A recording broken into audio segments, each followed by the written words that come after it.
Your Steve Jones Show podcast is loading now. The Steve Jones Show podcast is sponsored by Purdy Insurance. Visit Purdy Insurance on Market Street in Sunbury or visit online at purdyinsurance.com.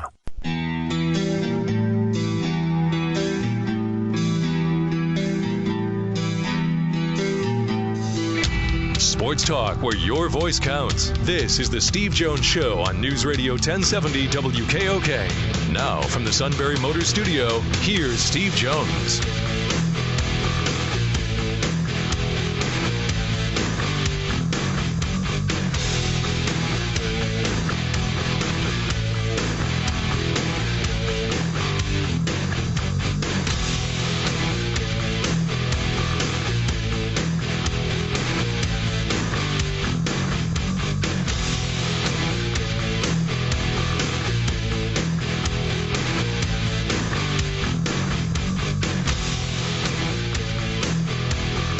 And welcome back to the Steve Jones Show, News Radio 1070.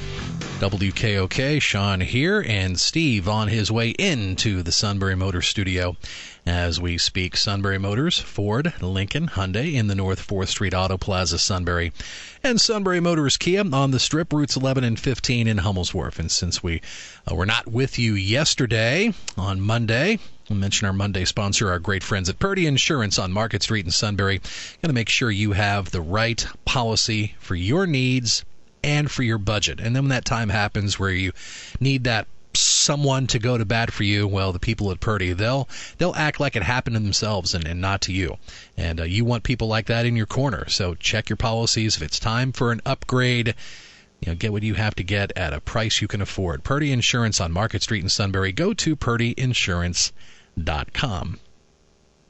We've been mentioning our great friend Gerry Dulac from the Pittsburgh Post-Gazette. I've been attempting to have Gerry back on the show. I heard from Gerry this morning. We will have him on this afternoon at 3:35. So we'll talk a little bit of golf with Gerry. Talk some Steelers football since minicamp wrapped up a few weeks ago. This is now kind of the quiet time in the NFL over the next close to a month or so. You'll hear about NFL training camps that will open up toward the end of July. And, of course, this fall, once again, we'll hear Gerry Dulac on 100.9 The Valley, part of the Pittsburgh Steelers Radio Network pregame show. So we look forward to talking to Gerry in just a little bit in the next half hour. And then Philip Pritchard coming up on Friday. Yeah, for people who don't know who that is, he's like the blonde-haired guy who always has the white gloves, a.k.a. the keeper of the Stanley Cup. Absolutely. Oh, if the cup could! If the cup could talk. I mean, oh man, we would probably need more than one segment with Philip to all the stories that he can share. No question. No question. I mean, there's a similar guy that we have in Danville who carries the Suits bowling trophy. All right, same thing. Yeah, Philip has Philip has been spending a lot of time in Pittsburgh. Actually, we were exchanging messages, and he's going to be back in Pittsburgh next week. So before he heads back to the Burgh, he's going to join us on Friday. Very good. Let's get to off the top here, and then we're going to have Tim Kirkshin on Monday.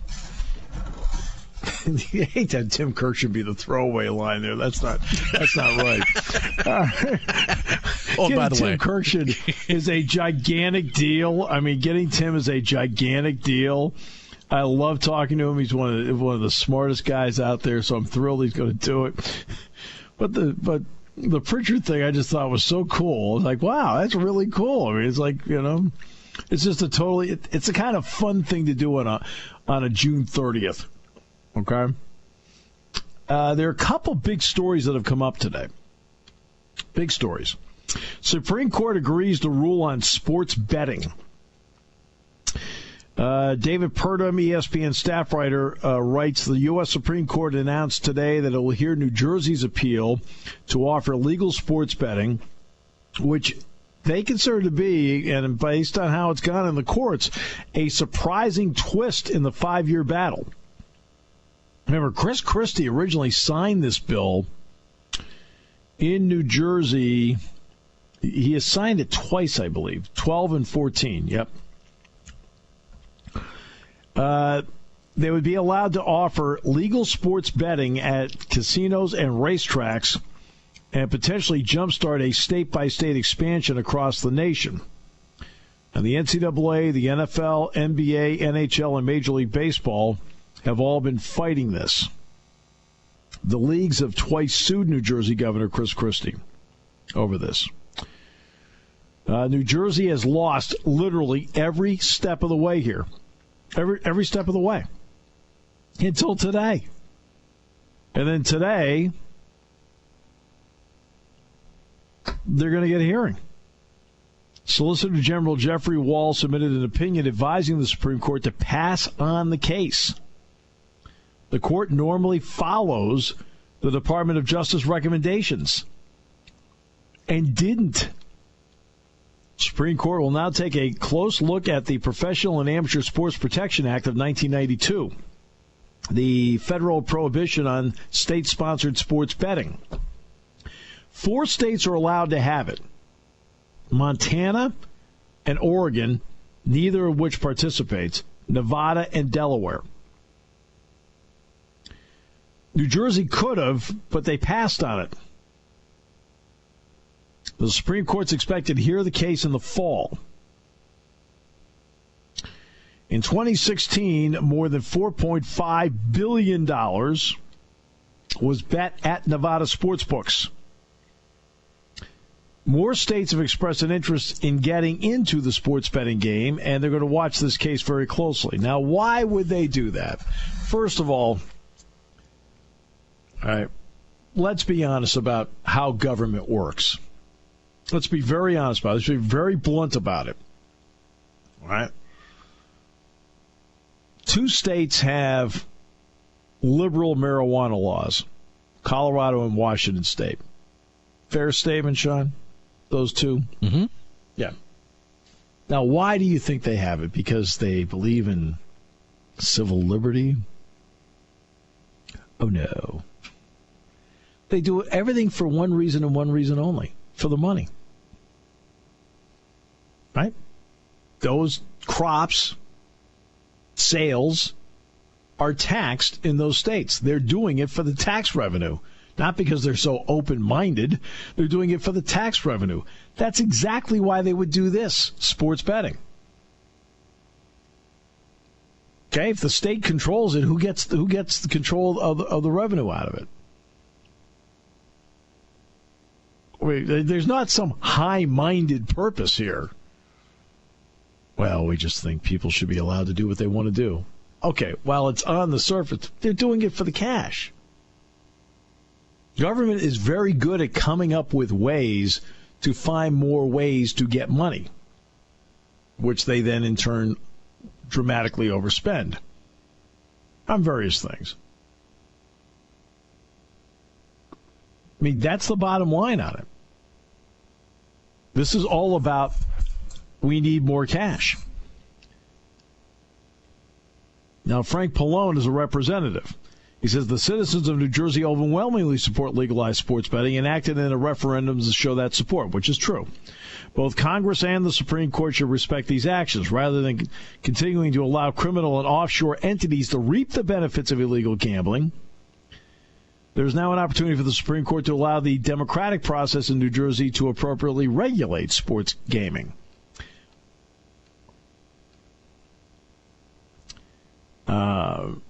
Now, State Senator Raymond Lesniak, who spearheaded the sports betting effort, believes the leagues will now be open to negotiate. He says, I believe that we may start talking turkey with the leagues. After years of being knocked down and getting up again to fight the NFL one more time, we're now on the brink of victory. Now, remember, they've lost every step of the way. But this is at least a huge step. The petition was granted.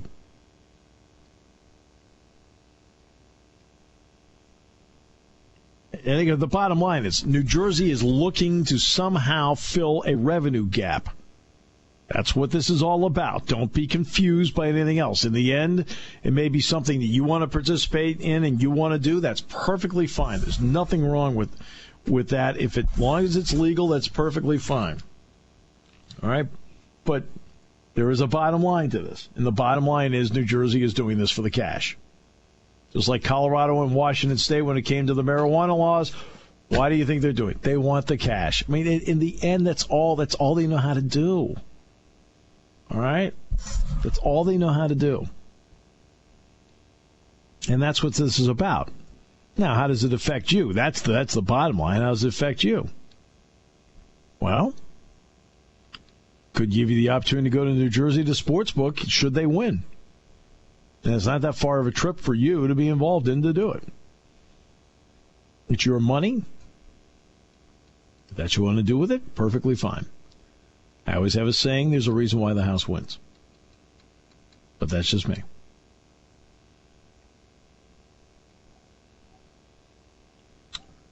So, it's interesting. We'll see what they want to do. Remember, Adam Silver wrote that very interesting op-ed in the New York Times about sports gambling.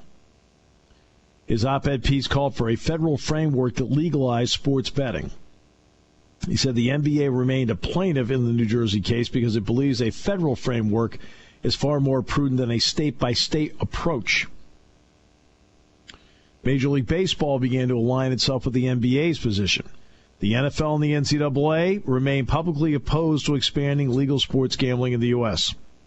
The NHL has been very quiet on the issue, even though they're apart with the others is saying they don't want it. But that's as far as they've gone, just by putting their name on the piece of paper.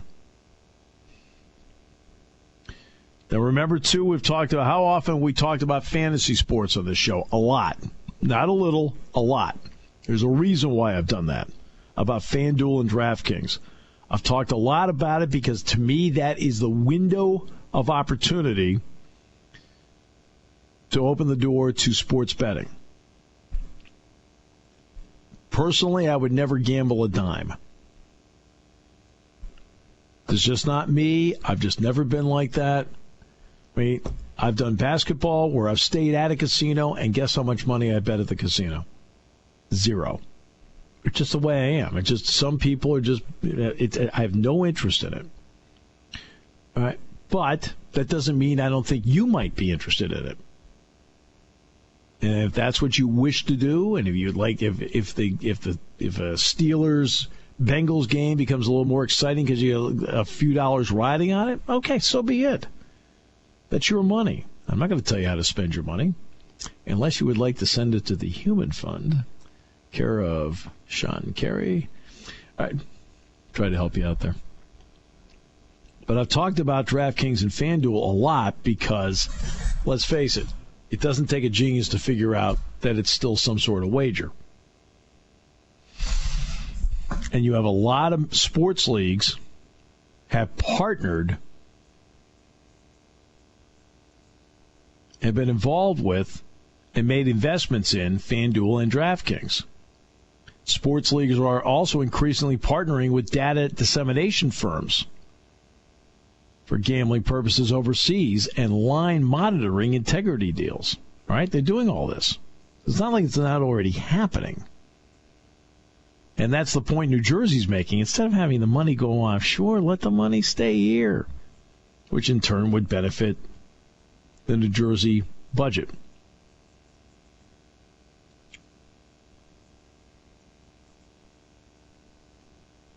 So that's a big, big story today. Okay. Next up, the breakdown on the money ESPN spends and the big hit that ESPN2 has taken in the ratings. Very interesting. So we continue on News Radio 1070 WKOK. All right, we'll get back to the New Jersey sports gambling case in a moment because after losing and losing and losing and losing, they won today, and now they're going to get a hearing before the Supreme Court. That's huge. ESPN, we've talked about the rights fees that they have paid out over the years, and Jim Miller, I thought, was very kind when we had him on the show about our research, which is very, very good. John Oran, Sports Business Journal, brilliant piece on all of this. Brilliant piece. Now, listen to the rights fees they paid out. Then listen to something here at the end when it comes to the ratings of ESPN2. Australian Open's a 10-year deal, goes through 2021, not available. BYU football 8-year deal through 2018, no terms available. College football playoff 12-year deal through 2025, $608 million a year, $7.3 billion total. IndyCar goes through 2018, no terms available. Major League Baseball 8-year deal through 2021, $700 million a year, $5.6 billion total. MLS runs through 2022, $304 million total, $38 million a year. The NBA, of course, is the big one. 9-year deal through 2025, $1.4 billion a year, $12.6 billion total. The NFL 8-year deal runs through 2021, $15.2 billion, $1.9 billion a year. Masters is a year-by-year deal. They never release the terms. U.S. Open Tennis Championship runs through 2025, an 11-year deal, $825 million total, $75 million a year. For Wimbledon, it's a 12-year deal through 2023. $480 million overall, $40 million a year. WNBA, done in conjunction with the NBA contract, 9-year deal through 2025 for $225 million, thus $25 million a year. American Athletic Conference, 7-year deal, $126 million total, $18 million a year, goes through the 2020 season. Atlantic Coast Conference, 20-year deal, runs through 2036, $240 million a year, $4.8 billion when it's all said and done. Big 12 Conference through 2025, 13-year deal, $100 million a year, $1.3 billion. Big 10, 6-year deal, $190 billion a year, $1.14 billion total, goes through 2023. Mid-American Conference, $8 million a year, $104 million total through 2027. It's a 13-year deal. Pac-12 Conference, 12-year deal, runs through 23-24, $1.5 billion total, $125 million per year. Southeastern Conference, 20-year deal through 2034, $6 billion total, $300 million per year. Okay, that's a lot of money. That's $7.2 billion per year in rights fees.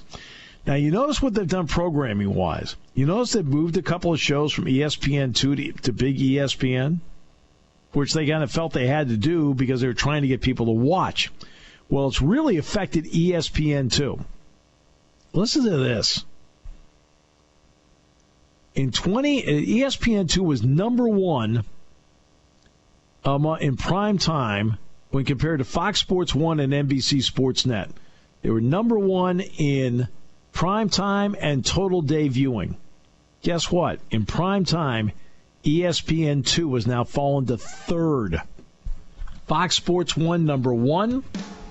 NBC Sportsnet prime time, number two.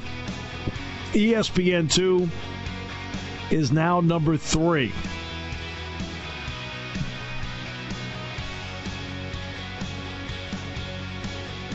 It's $7.24 per subscriber per month. In 2017, that fee increased to $7.89. Only 13 channels make more than 65 cents per subscriber per month. 4 of them are Disney channels. ESPN, Disney Channel, $1.49.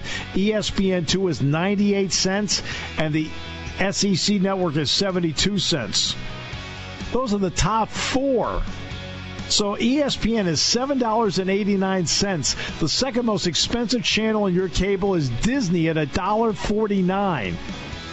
That's $6.40 more. Remarkable. Taking your calls at 800-795-9565. This is the Steve Jones Show on News Radio 1070 WKOK. Now from the Sunbury Motor Studio, here's Steve Jones. Today's show brought to you by Purdy Insurance, Market Street in Sunbury. Go to purdyinsurance.com. They have served the Valley for decades. They will take care of your insurance needs, and if there's a claim, they'll act as if it happened to them. Purdy Insurance, Market Street in Sunbury. Go to purdyinsurance.com. The pros in insurance. I'm in the Sunbury Motors studio. Sunbury Motors, 4th Street in Sunbury. Sunbury Motors Kia, routes 11 and 15 in Hummel's Wharf.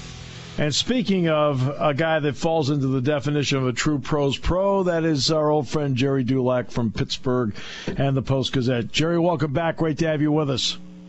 Well, Steve, thank you. You know, anything for a Penn State man, but I thought the segue was going to be a man who was humble. But you chose a pro's pro, and that's fine, too. Thank you. I appreciate that very much. All right, let's. I want to start with the Steelers, then I'll get to a little bit of golf, if that's okay. You've written some pretty good things in dealing with Carnell Lake about how the situation in the secondary is starting to take some shape. What were a couple of takeaways that you got from Carnell Lake that really may be eye-opening for Steeler fans?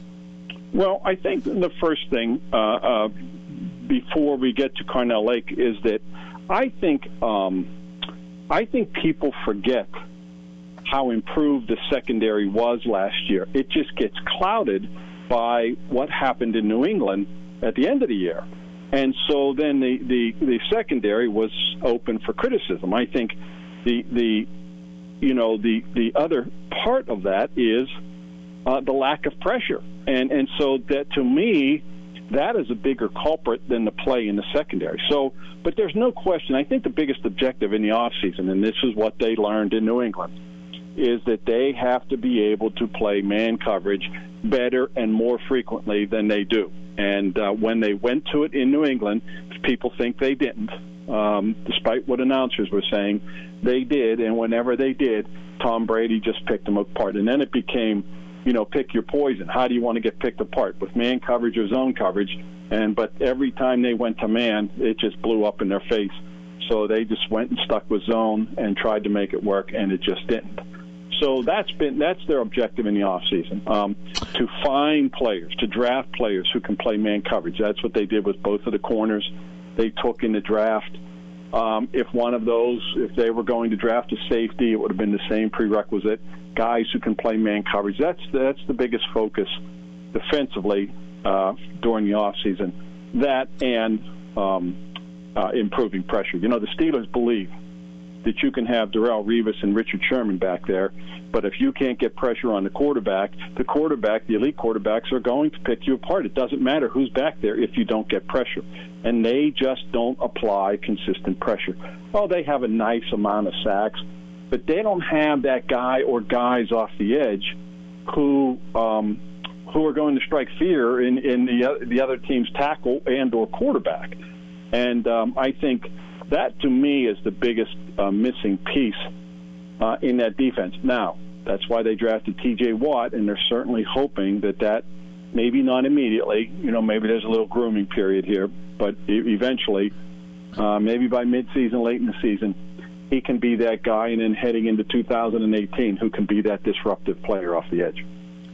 What did you think of Burns and Davis in their respective development in the secondary as you watched them last year?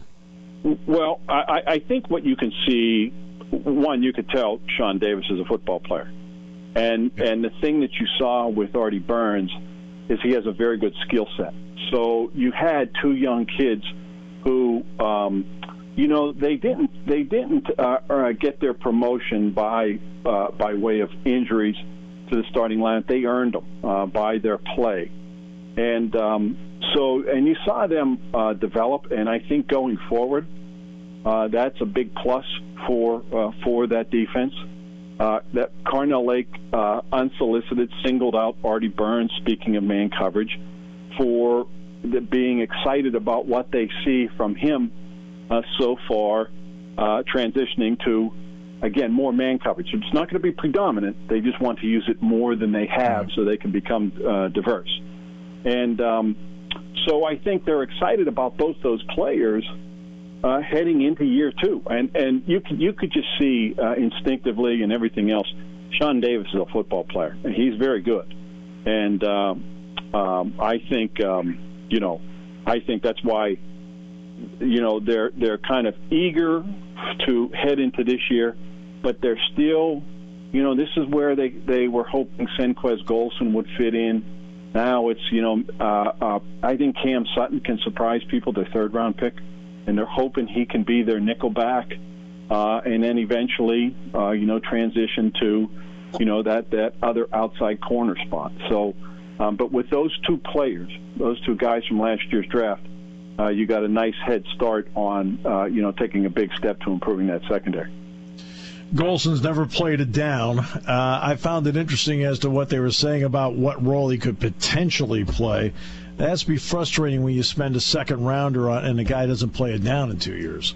Yeah, and I think you can read between the lines there, Steve, when they say he's going to have to make this roster on special teams. That's not exactly a positive sign for him. They're not exactly holding out a lot of hope that he can do it. But when you say something like that, it just doesn't bode well for him. Now, they'll see when they get to camp and when they get to when they put the pads on. But I think, they're not dumb. They can see from OTAs the things that they're looking for, maybe the quickness, the change of pace, the ability to cut. He's coming off a Liz Frank injury. And so that's the other thing that's bothersome. Carnell Lake even said that they want him to work on his speed before training camp. Well, if he doesn't have it by now, Steve, I don't think in 6 weeks he's going to find it. And I just think he has an uphill battle ahead of him. And you're right. It is frustrating. It's a shame. The guy has very good cover skills. But I think it's a long shot for Sanquez Golson. But we'll see once they get to camp. All right, you were mentioning about the pressure. I mean, there are certain games last year, Jerry, as you know, where the Steelers could get some sacks in bunches based on matchups and so forth, but it seemed like it wasn't there, as you point out, consistently. Are they seeing it in personnel? Are they seeing it in a change of scheme? Where are they seeing where they can get better, more consistent pressure? I think it's with personnel, Steve. Last year and year before, one of the things they did under Keith Butler is they went to more of a one-gap scheme. Then they did that to take advantage of their young, aggressive, athletic guys up front, in particular Cam Hayward and Stephon Tuitt. And it's no surprise that those guys have been their sack leaders the last 2 years. And so now you have Cam Hayward, who missed 10 games last year, done for the season. He will be back. And now you have Bud Dupree, the number one pick from 2 years ago, who missed the first 10 games of the year on the PUP list with that groin injury, sports hernia injury. He'll be back. So, of course, you keep your fingers crossed that they'll stay healthy, but just having those two guys, Cam Hayward, their best defensive lineman and best pass rusher, now you pair him with Stephon Tuitt, who's a stud, and if Bud Dupree, that they were hoping to see that improvement from year one to year two, well, I don't want to say year two was a washout because he was able to come back and play and get some time and contribute, and you saw it in the postseason. So they're eager to see where Bud Dupree is now, heading into, what has basically been a year and a half now, heading into year 2 to 3. So I think it's more a personnel thing, that they feel that they have the people now, throw in T.J. Watt, and and they'll see what they have. And the other thing, too, this young nose tackle, you're talking about Artie Burns and Sean Davis.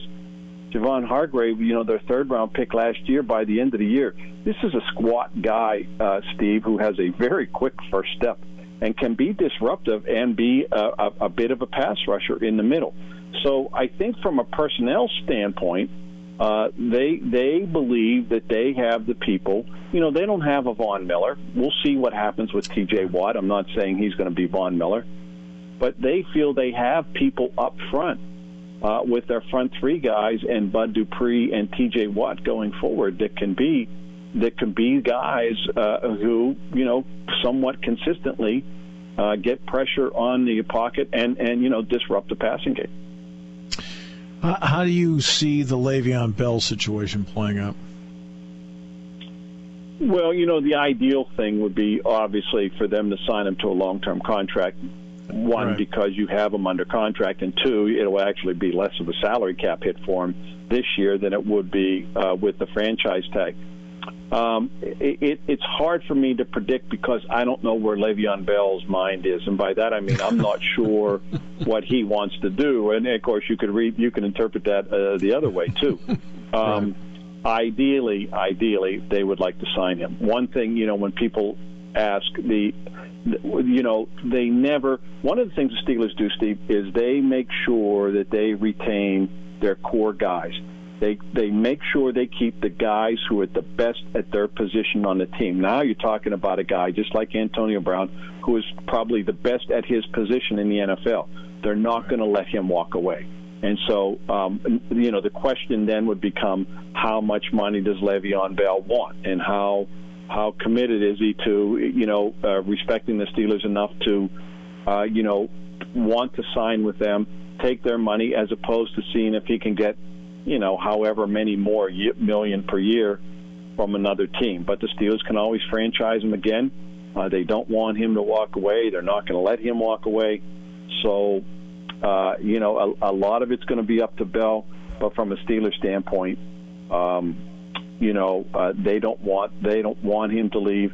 They want to keep him. The other thing I will say about the franchise tag, though, Steve, is that, Le'Veon Bell has 2 suspensions on his resume. And so even though the second one was because he was unaccountable, that isn't going to matter next time. If he's unaccountable again, he's going to get a longer suspension. So you can't, now this maybe gives you a little bit of time under the franchise tag to see if he is going to be responsible and accountable and make sure he takes, these random drug tests because of that incident, where he got caught with marijuana in the car with LeGarrette Blount. And that was the downside from his standpoint, to that whole incident, is now he was going to be tested frequently, and you saw what happened. He missed one, and he got suspended.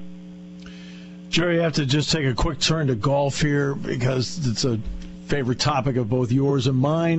They've gone non-traditional Chambers Bay, traditional of all traditional in Oakmont, and then non-traditional in Erin Hills. How do you think the non-traditionals have worked out versus the traditional?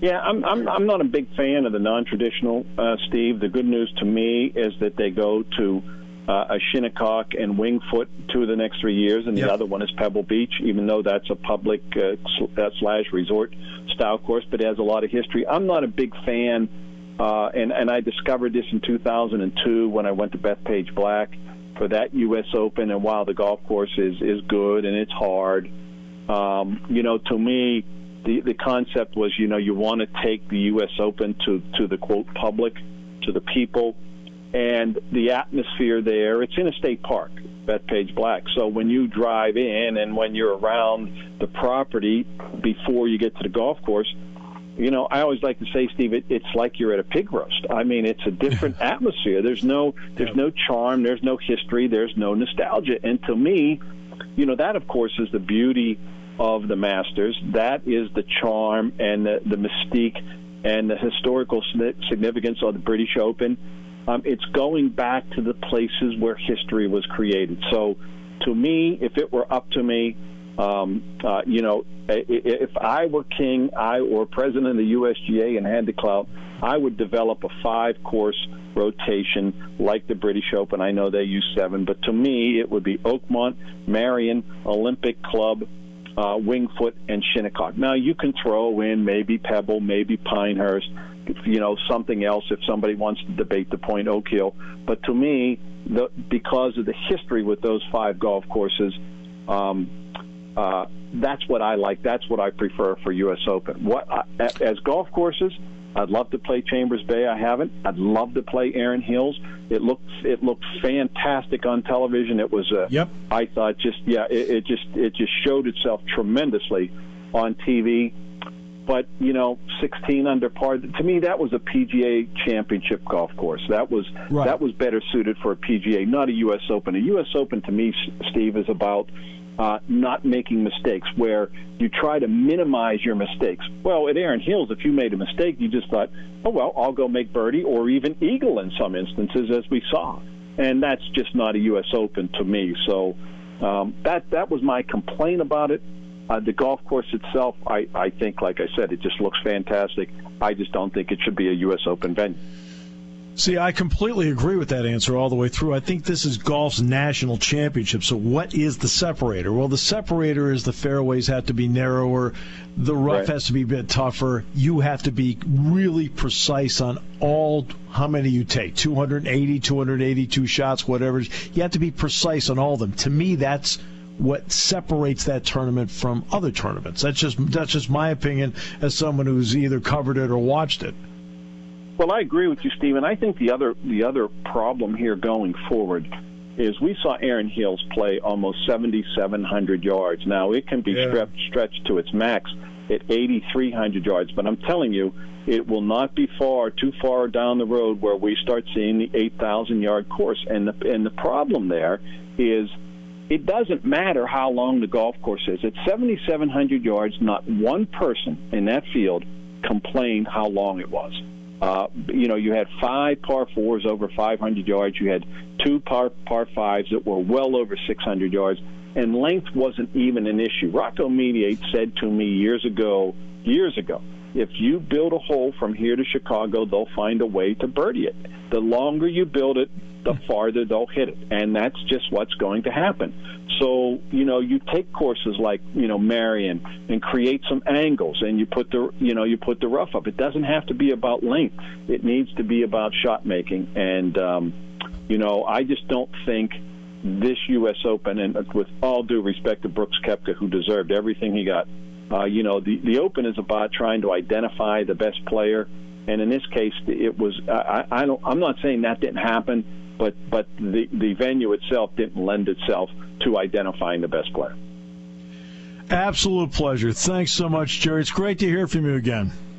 Steve, it's always good to chat with you, and anytime I enjoy chatting with you. I enjoy talking to you. Gerry Dulac, outstanding as always. Great to have him with us. Pittsburgh Post-Gazette. I could talk golf with him or Steelers with him for hours and hours.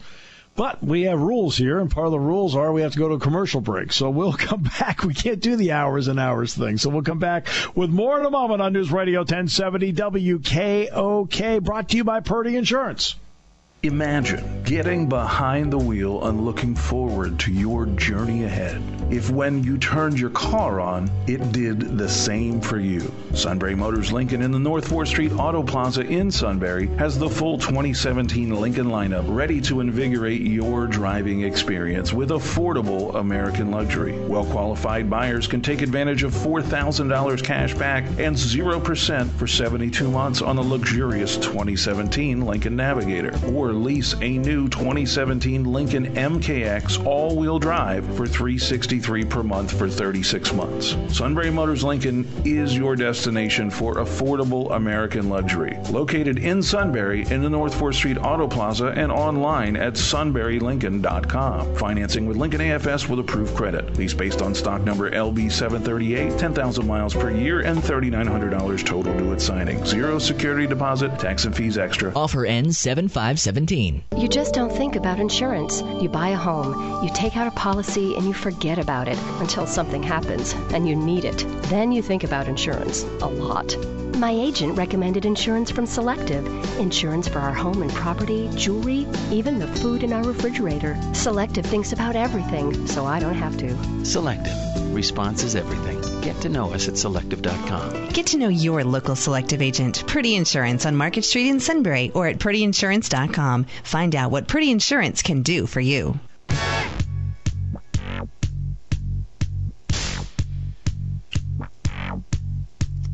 I'm tempted to ask Philip Pritchard, who's the keeper of the Stanley Cup, whether he'd be willing to carry someone's bowling trophy for a week. Shine it up. He told me this morning when he's going to join us this Friday that he may be in transit. So, of course, the first question could be, do you currently have the cup in the trunk? Do you currently have the cup in the trunk of the vehicle? Yes, I think we may have to ask him that. And if there's a bowling trophy next to it. Riding shotgun. Right. Now, for those of you who don't know, that say, for example, you have a bowling trophy, right? Say you rolled a 298 in your life. It makes a great planter. A message from this station and the ad council. Not to be confused with the old school clawfoot bathtub. Absolutely. Which some have used for that same purpose. Yes. Matt Leon next half hour. Also, Chris Mack so we're going to go Philadelphia with Matt Leon. Then we're going to come back and go Pittsburgh with Chris Mack on the show today.